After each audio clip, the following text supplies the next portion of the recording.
ही ला सुमिरो हो, ए जगत के हो जननी तू ही ला सुमिरो हो, ए जगत के हो जननी तू ही ला सुमिरो हो।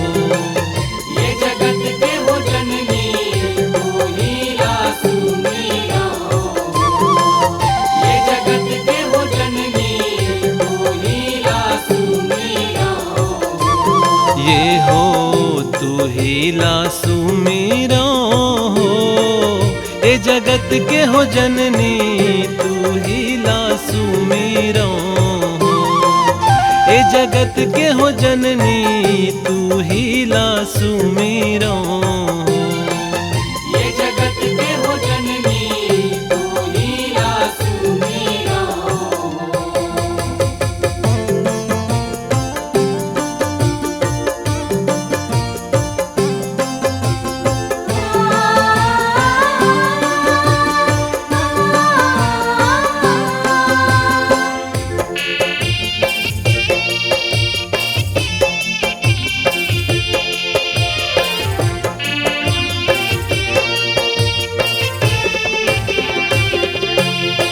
जब धरती ला सुमरो आकाश ला सुमरो सुमरो मैं पाताले, धरती ला सुमरो आकाश ला सुमरो सुमरो मैं पाताले।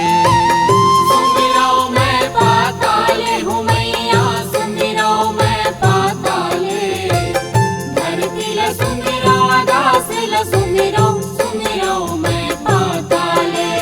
यहो तीन लोक के देवता ला सुमिरो तू ही ला सुमिरो हो, ए जगत के हो जननी तू ही ला सुमिरो हो। ये जगत के हो जननी तू ही ला सुमिरो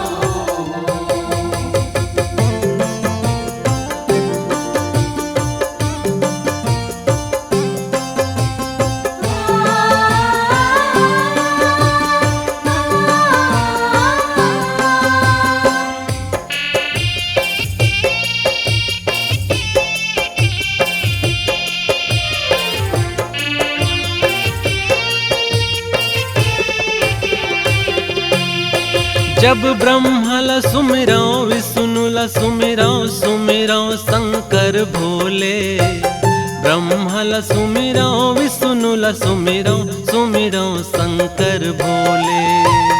सुमिरो शंकर भोले हूँ मैया, सुमिरो शंकर भोले, ब्रह्मा ला सुमिरो विष्णु ला सुमिरो सुमिरो शंकर भोले। यहो आदि शक्ति जगदम्बा ला सुमिरो तू ही ला सुमिरो हो, ए जगत के हो जननी तू ही ला सुमिरो हो।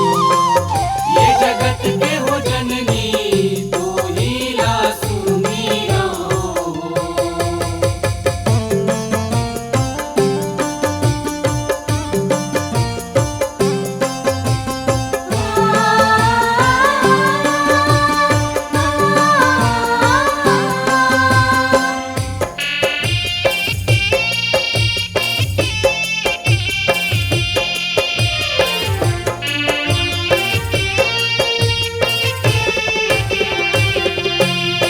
जब राम ला सुमिरो लक्ष्मण सुमिरो भरत शत्रुघ्न भाई, राम ला सुमिरो लक्ष्मण सुमिरो भरत शत्रुघ्न भाई।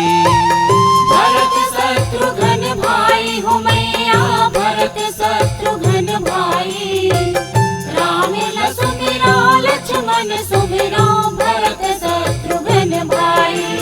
यहो हनुमान बजरंगी ला सुमिरो तू ही ला सुमिरो हो, ए जगत के हो जननी तू ही ला सुमिरो हो, ए जगत